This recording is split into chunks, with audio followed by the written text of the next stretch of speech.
Gilgit Baltistan election हतमी मराहिल में दाखिल हो चुके हैं। पोलिंग का अमल भी मुकम्मल हो गया है। पोलिंग स्टेशन के अंदर अमला वोटों की गिनती में मसरूफ है। मुतादिद जगहों पर इब्तिदाई गैर हतमी गैर सरकारी नताइज की आमद भी शुरू हो चुकी है। मज़ीद जान लेते हैं गिलगित से हमारे नुमाइंदे इकराम राजा, जबकि स्कर्दू से हमारे नुमाइंदे इकरामुल्लाह जोया ने हमें ज्वाइन कर लिया। उनसे बात करते हैं। इकराम राजा, पहले आपकी जानिब आऊँगा, बताइएगा कि गिनती का अमल किस माहौल में जारी है, क्योंकि आमतौर पर इस पर भी बहुत से सवाल उठाए जाते हैं।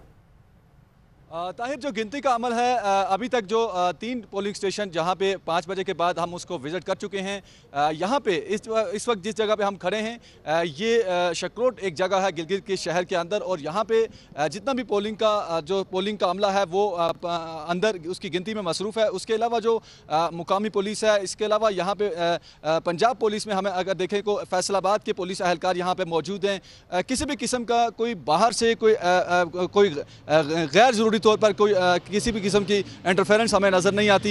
जो सियासी जमातें हैं उनके पोलिंग एजेंट्स भी अंदर मौजूद हैं। अमन अमान को बरकरार रखने के लिए पुलिस अहलकार और अमन अमान को बाहर से मेंटेन करने के लिए जो रेंजर अहलकार हैं वो भी यहाँ पर मौजूद हैं, और पोलिंग का अमल इंतहाई शफाफ अंदाज में आगे बढ़ रहा है। और चीफ इलेक्शन कमिश्नर से अगर थोड़ी देर पहले हमारी बातचीत हुई, उनका ये कहना था कि जो रिजल्ट कंपाइल है ये आज रात को ही हम कोशिश कर रहे हैं कि मैक्सिमम रिजल्ट को इकट्ठा किया जाए, ताकि जो गिनती का अमल है और फिर जो रिजल्ट कंपाइल करने हैं उसको जल्द अज जल्द मुंतकी अंजाम तक पहुंचाया जाए, और कोशिश की जाए कि जो हतमी नताइज हैं वो आज रात को ही आखिरी वक्त तक डिक्लेयर कर दिए जाएं। जी ठीक है इकराम, साथ ही मौजूद रहिएगा। स्कर्दू से हमारे साथ मौजूद हैं इकरामुल्लाह जोया, उनसे मज़ीद तफसीलात जानते। इकराम, आप बताइएगा स्कर्दू में कैसी गहमा गहमी रही सारा दिन, और अब आप क्या देख रहे हैं गैर हतमी गैर सरकारी नताइज के मुताबिक किसका पलड़ा भारी नज़र आ रहा है?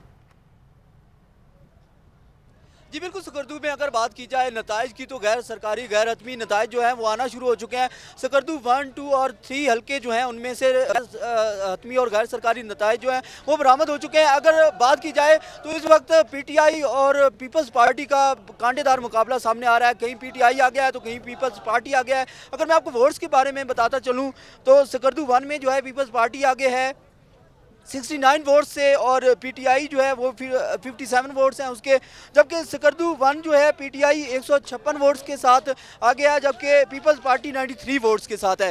जबकि स्कर्दू 2 की अगर मैं बात करूं तो पीपल्स पार्टी जो है 74 वोट्स के साथ है, और MWM जो है 38 वोट्स के साथ है। जबकि स्कर्दू 1 जो है PTI 156 वोट्स के साथ है, और GB7 जो है स्कर्दू 1 का जो हल्का है उसमें PTI जो है 156 है।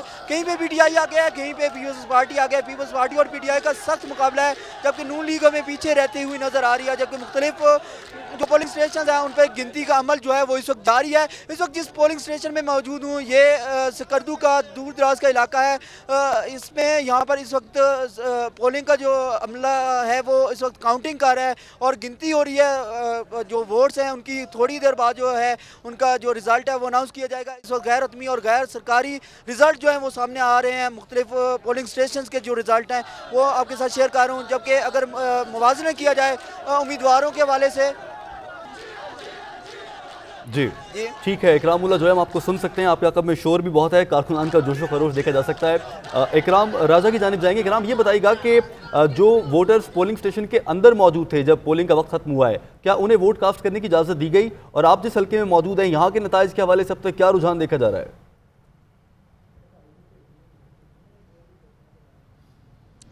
सबसे पहले तो ताहिर, जिस पोलिंग स्टेशन के बाहर यहाँ पे मैं मौजूद हूँ ये गिलगित शहर के अंदर सबसे बड़ा पोलिंग स्टेशन है। यहाँ पे 1070 टोटल जो वोटों की तादाद थी, जिसमें से 704 वोट कास्ट हुए।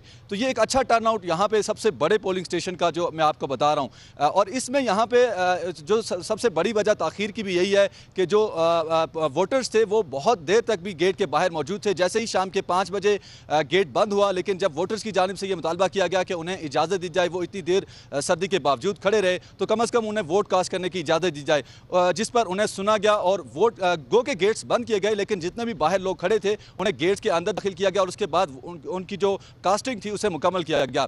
दूसरा, जहाँ तक आपका सवाल है गिलगित शहर के अंदर अभी तक के जो नताइज हैं उसमें मैं आपसे कुछ नताइज शेयर करूँगा जो अब तक वसूल हुए हैं। ग्लेशियर कॉलोनी पोलिंग स्टेशन हमारे बिल्कुल साथ ही एक पोलिंग स्टेशन है जिसमें एक आज़ाद उम्मीदवार हैं सुल्तान रईस। उनके जो वोट्स वोट्स हैं वो 34 हैं इब्तदाई तौर पर, और यहाँ पे पीपल्स पार्टी के जो वोट्स हैं वो 26 वोट गिने गए हैं। इसी तरह ये हल्का 1 की मैं आपको पोजीशन बता रहा हूँ। हल्का 2 में ओल्ड पोलो ग्राउंड का स्टेशन जो है, यहाँ पे पीपल्स पार्टी के जमील अहमद जो है ये 135 वोट लेकर आगे हैं, और पीटीआई के फतहुल्लाह जो हैं 35 वोट लेकर उनसे पीछे है। यहाँ पर मुस्लिम लीग नून के जो उम्मीदवार हैं वो कहीं पर नजर नहीं आ रहे। अगर हम बात करें हल्का 2 की ही, बैतुल माल खवातीन पोलिंग स्टेशन जो है, यहाँ पे पीपल्स पार्टी के जमील अहमद आगे हैं, 134 इनका वोट नंबर है, और पीटीआई के फतहुल्लाह जो हैं वो यहाँ से महज 32 वोट हासिल कर सकें। यहाँ पे एक बार फिर मुस्लिम लीग नून गायब नज़र आती है।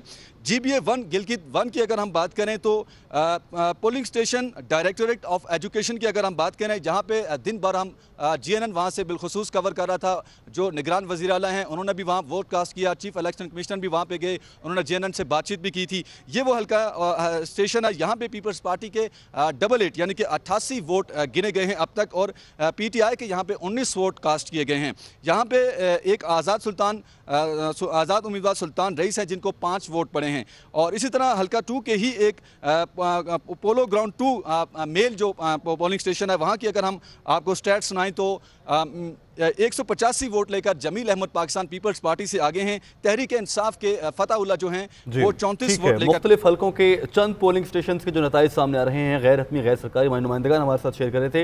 इकरामुल्लाह जोया, इकराम राजा, सूरत हाल पर निगाह रखिए, तेजी से बदलती सूरत हाल आपसे मजीद भी जानते रहेंगे। फिलहाल आपका बहुत शुक्रिया।